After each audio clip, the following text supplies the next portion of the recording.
Assignment 0. First question is defining a function that takes two integer value and returns true if n is a multiple of m. So for this function, the name of this function is multiple here. And it takes two parameters, n and m. Both n and m should be integer. Go to the main implementation of this function. The first step I did is to check whether both input are integer. So I define a for loop which would give me an index and the element of both parameters n and m, and then check for each parameter whether it is a type of int. If not, I will raise a type error saying the input and parameter at location I is not an integer, but give its type information.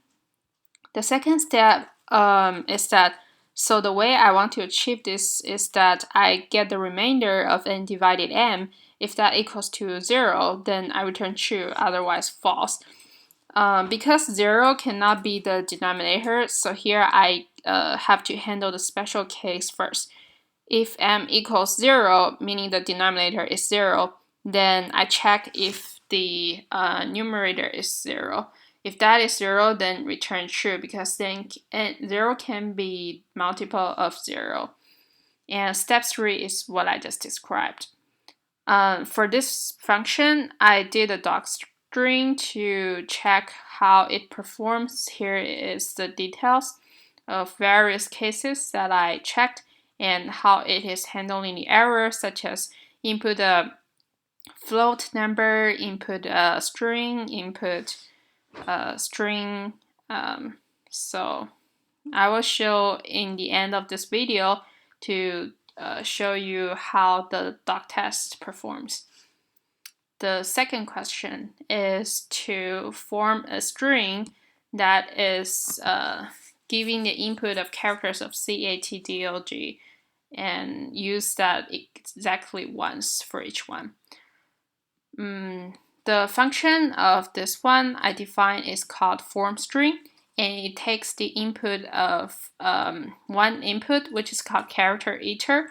This is iterable, which can be either a list or a tuple or a string. So let's go to the implementation of this function.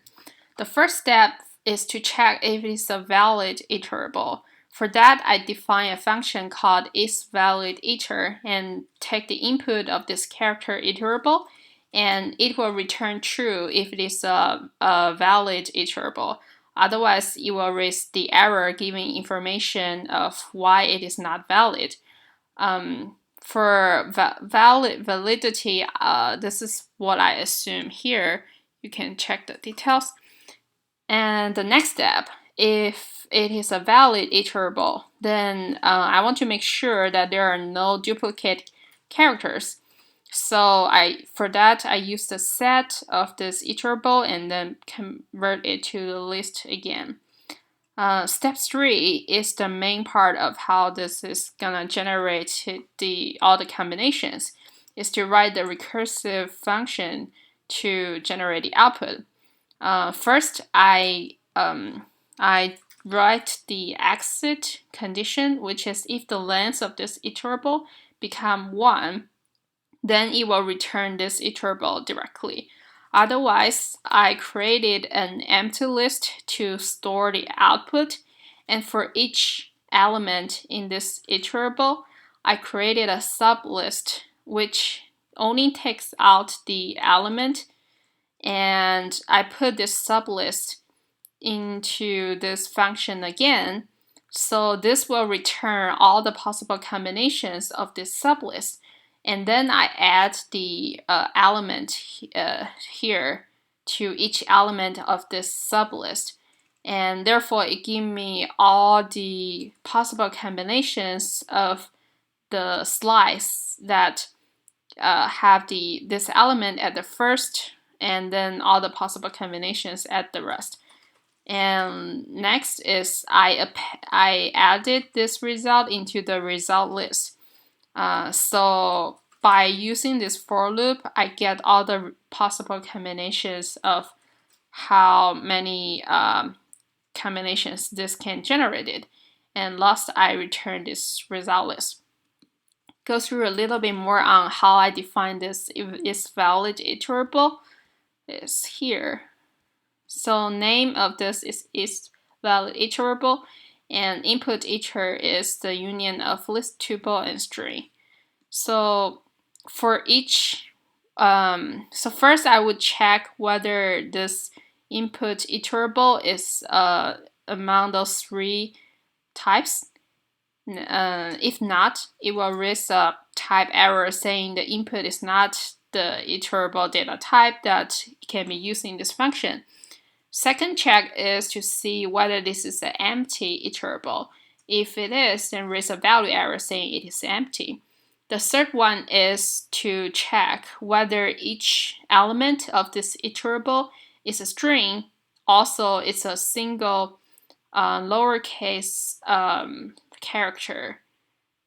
And if it is, then this is a valid iterable. Otherwise, it will raise a value error saying not all elements are lowercase single character in this iterable.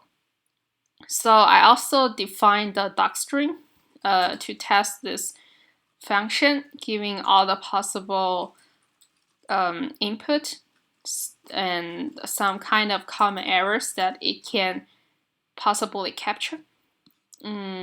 Also the docstring for this main function form string, which is for the question 2. And let's see how this performs. So first I will run the doc test.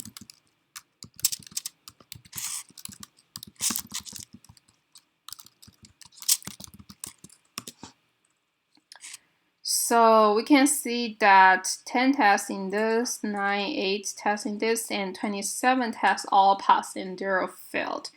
The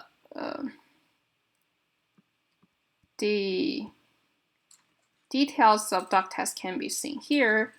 And also, let's see how this can output the result that we want if we input CATDOG. So we run this file. And we can see the output. So here I print the input CATDOG and print the length of output is 720, which is 6 factorial. And next I output all the possible combinations using these 6 characters exactly once. You can see here in the list. That's it for my first assignment.